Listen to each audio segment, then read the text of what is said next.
So today I would like to talk to you about one of the main objectives of this channel, and that is sharing the knowledge of how to come to Japan to create your own business. I would like to share with you very valuable information that will allow you to have a very successful and profitable business in this country. And to do that in the most efficient and direct way possible, I will divide this video in 4 steps. And the first step, of course, is life in Japan. You need to make the decision whether you'd like to manage your business from inside the country or from abroad. Our second step is going to be company creation. Of course, when you come to Japan to make business, you need to create a company, and so you also have to understand what kinds of companies you can create.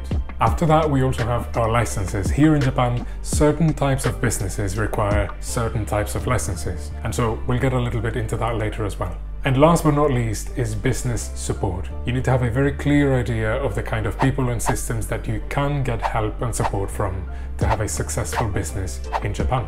Now, for those of you who are watching me for the first time, my name is Gabriel. I'm a business owner living in Tokyo, Japan, and I've been running a successful business in this country for more than 5 years by following the exact steps that I'll be sharing with you in this video.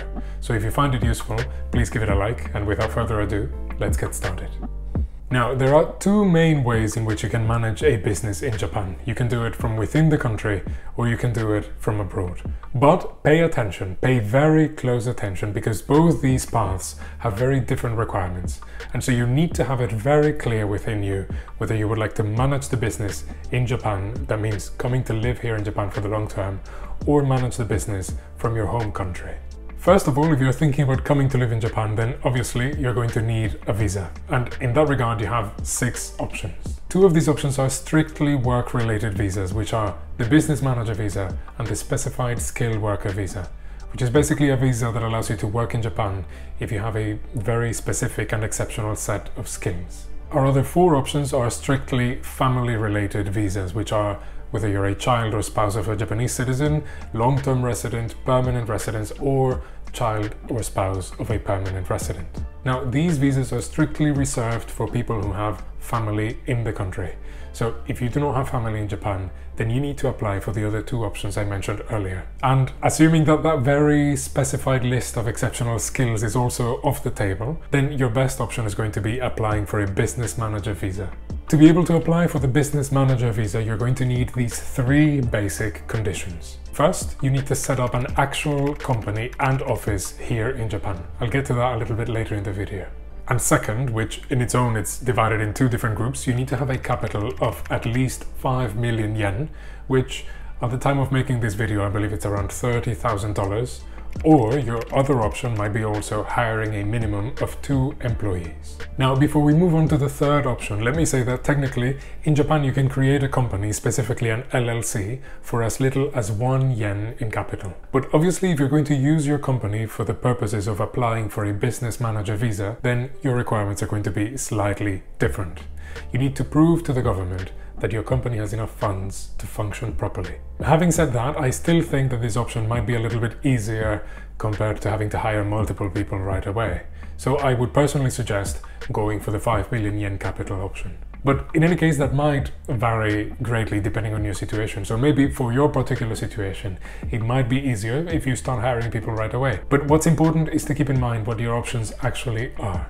And now your third option is that you need to present your business plan to the government. In short, you have to present your business to the government and they will examine and decide its sustainability and whether it's a worthwhile business or not. And that can possibly be the worst set of headaches you will ever have. Because at that time, the life and future of your business are in the hands of a government that has the reputation of being particularly orthodox and very tied to sometimes very narrow points of view. So I strongly suggest getting the help of qualified people to help you present your case in the best way possible. Because as I've said before, presenting things in the right way, particularly to the government, is very important here in Japan. But I'll be talking more about this in our last step, the business support.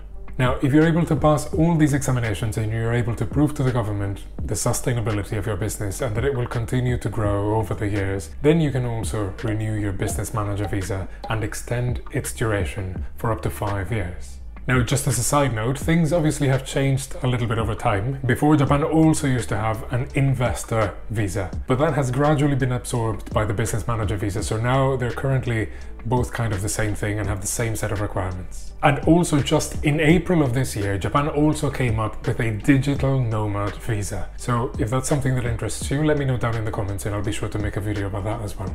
Now, so far we've been talking about what your requirements are if you wish to come live in Japan and create your business here. But if that's not the case, if you wish to stay in your home country or wherever you are and create or expand your business here, then your options are a little bit different. You can set up your company from abroad, you can also set up a branch for your existing company, or you can create a representative office in Japan.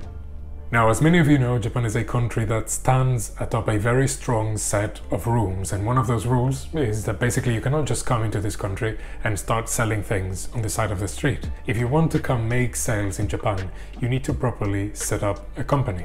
So, what kind of company can you create?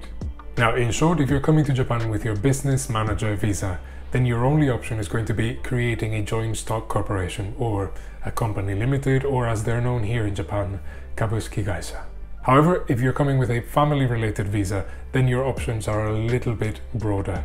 Because other than Kabusuki Gaisha, you can also create an LLC or Godo Gaisha, as is known here in Japan. And on top of that, you can also apply for a sole proprietorship.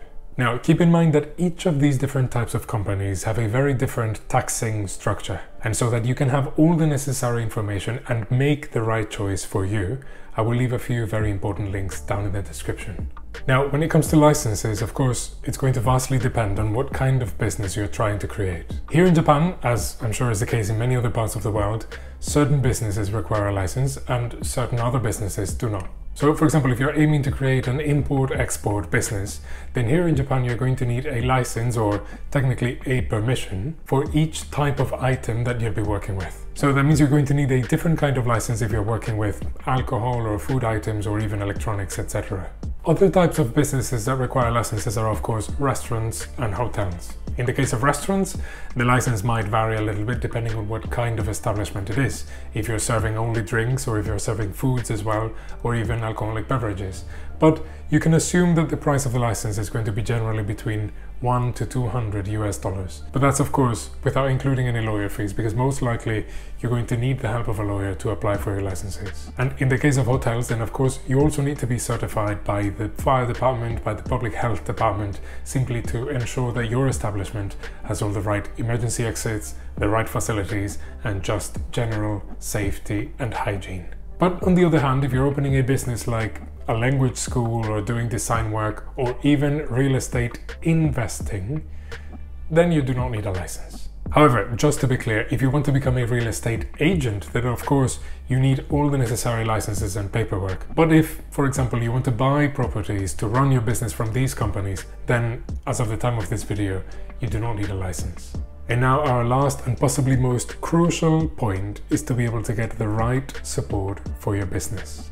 What this means is that when you come to Japan, as I've mentioned in other videos in the past, you have to be able and willing to delegate, to give certain responsibilities to other people who will be vastly more qualified and efficient than you. That's where the real growth of your business in Japan is going to be. And it's the one that's going to afford you all that time and financial freedom that is very likely the reason why you're doing all this in the first place. Now, obviously, this doesn't apply to only having a business in Japan, but anywhere else in the world as well. But you have to keep in mind that Japanese law is very full of nuances and intricacies that can make it very hard for you to navigate your business through this country. But again, you do not have to do it alone. You can hire the right people that have the right knowledge. So when it comes to these things, you should work together or hire people that can navigate them correctly on your behalf. Now, of course, these are a little bit too complex to talk about them all in the same video, but I would gladly do that in one of the next ones if you'd like. Nevertheless, you should hire scriveners, translators, administrators, lawyers, agents, and anyone else that can help you run your business much more efficiently and in many ways, even better.